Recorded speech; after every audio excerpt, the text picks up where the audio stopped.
அப்படின்னு நாங்க தான் முத ஆர்ப்பாட்டம் பண்ணோம். போடு கேட்டுக்கொள்கிறோம். மத்தியில் ஆளக்கூடிய பாசி இருக்கிறது. நன்கு சிந்தித்து பார்க்க வேண்டும் நண்பர்களே, தோழர்களே. நம் ஒவ்வொரு ஆண்டாக நம்மளுடைய வேலை வாய்ப்பினை நாம் இழந்து கொண்டிருக்கின்றோம். கடந்த 10 ஆண்டு காலமாக நம்மளுடைய தமிழகத்தில் உள்ள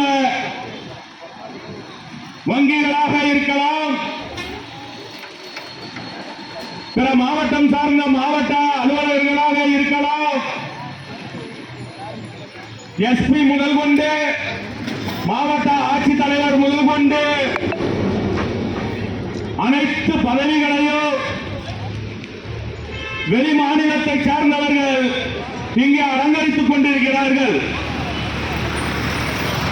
தமிழ்நாட்டில் திறமை வாய்ந்த போன்ற உயர் படிப்புகளை படித்த தமிழர்களால் இங்கே அந்த பதவிக்கு வர முடியாத சூழலும் சூட்சமும் நடந்து கொண்டிருக்கிறது. ஏன் மாநிலம் தழுவி நாம் பேச போகிறோம்? வேதனை.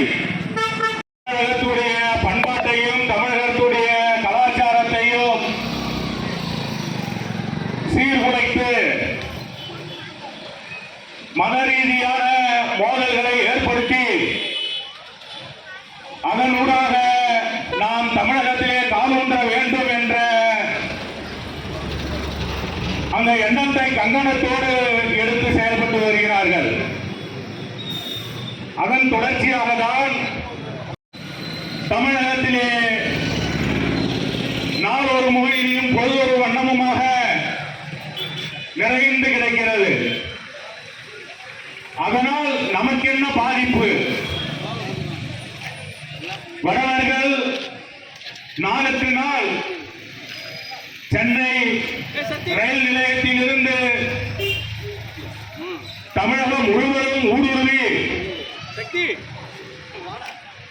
எங்கெல்லாம் சிறு வணிகங்கள் பொதுமக்கள் அதிகமாக கூடுகிறார்களோ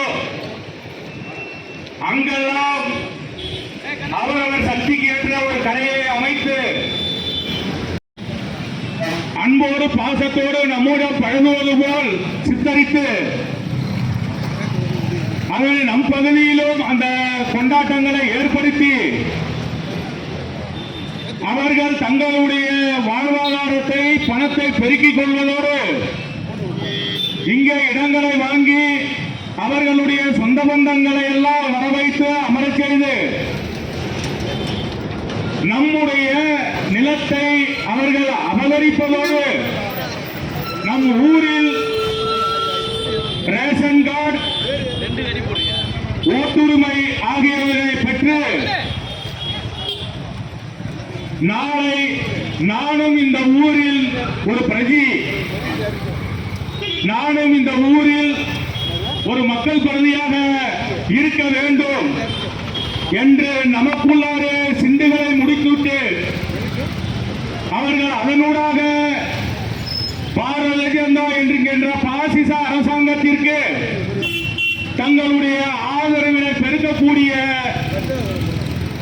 அந்த அஜெண்டாவை செய்து கொண்டிருக்கிறார்கள்.